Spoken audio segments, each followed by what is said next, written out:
hour that was faster than the pole position. And you got to wonder what's going on with Scott right now. Of course, the temperature's been pretty consistent all weekend. It's been gorgeous here, mid-70s, a little bit of a break. Whoa! And Ricky Hendrick loops around, and you saw Coy Gibbs trying to stop, and Riggs stayed out of the back of Gibbs, and Hendrick still slipping, and now trucks going everywhere. Half a dozen trucks slipping and sliding here on the tri-oval area. Hendrick has come to rest in the grass. There's damage in the 99 truck for Nathan Hosley. He tries to get going. Lance Norrick has gone through the grass. We're looking at Ricky Hendrick now getting going. I'm not sure Ricky had any contact with anybody. He may have come out unscathed from this. Chris Horn, tough break for him. Good qualifying effort. You see Nathan Hosley there on the inside there. That's the little exhaust heat is actually caught caught the grass on fire.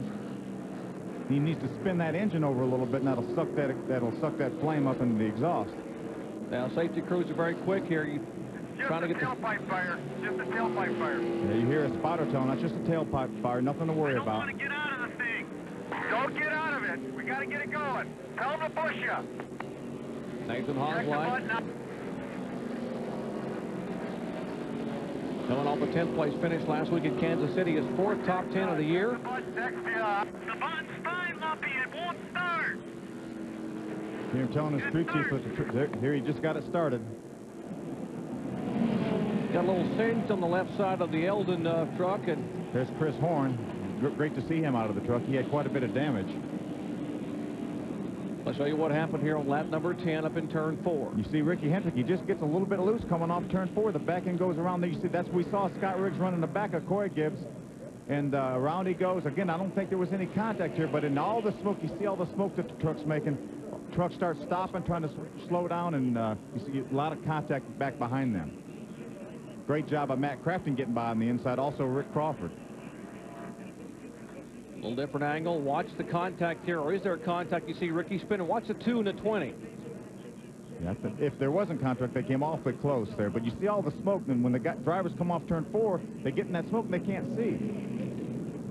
As a driver, what do you do when you're driving into a cloud? I mean, do you just keep it straight and hold on, or you keep it straight and rely on your spotter to tell you which way to go? That's why the spotters become invaluable. But a lot of times, you know, someone will hit the brakes, check up, and the guy in front behind him runs into him, and then gets somebody turning around, and then the racetrack gets blocked, and then that's where you see all the guys trying to take evasive action going through the infield.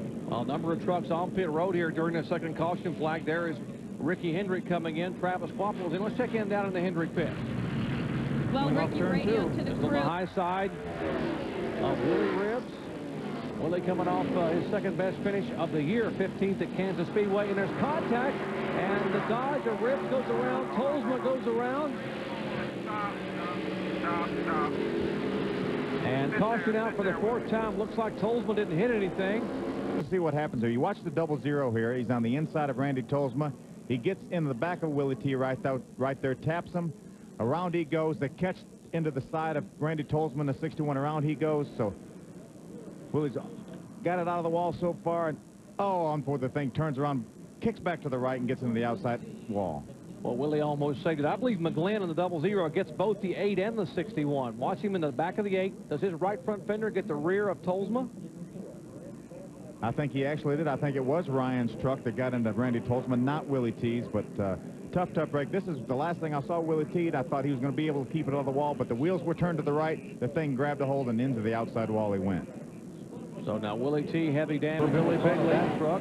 There is the contact between Musgrave and Crafton, and Musgrave will go in the wall, spin around, and the leader tapped in the left rear as he's going by Matt Crafton. And heavy damage. There is the Crafton, the fast track driveway sealer Chevy. Looks like he's got some light rear damage. You'll bring it on around. Get it so I can see it. Let's talk. Looked like Matt gets split up into Ted Musgrave a little bit there, and knocked Ted into the outside wall and made hard contact. Musgrave, a 4-time winner, had led 80 laps tonight out of 118 thus far. Came into the night 4th in points, just 97 out of the lead, and now his truck has come to a halt. Ray? Well, Jerry, Ted Musgrave just talked with Fred Wanke on the radio, and he said, we are done for the night. Now, we have heard that happen a couple of times this year. For the 5th time. Doc, watch Matt Craftsman on the inside. He's going to get loose. You're going to see the back end slide out right here. You see, he corrects it. But when he corrects it, he slides up the hill into Ted Musgrave, and around he goes, and both of them make hard contact in the outside wall. You mentioned, Doc, during the break that was right after a pit stop. The thing is, that's when there's another angle. If you see him get loose, you see it wiggle, then he has to chase it up the hill. Right after a pit stop, when you put all that fuel in the back, you get a lot more rear weight than you used to have. We call it the pendulum effect. That weight swings around there that makes the truck looser than it is after you run a number of laps and burn the fuel out.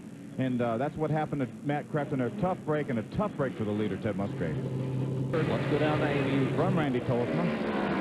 Now Tolles was able to get around Hensley. Whoa, and Gibbs is sideways. Can he save it? Catch it, catch it. Jumps in the throttle. Jimmy. Oh, just caught the rear of Jimmy Hensley. We just fired and we got hit. And they spin around, and the caution flag is indeed waving. Keep coming. Caution's out. Keep coming. We got hit the front.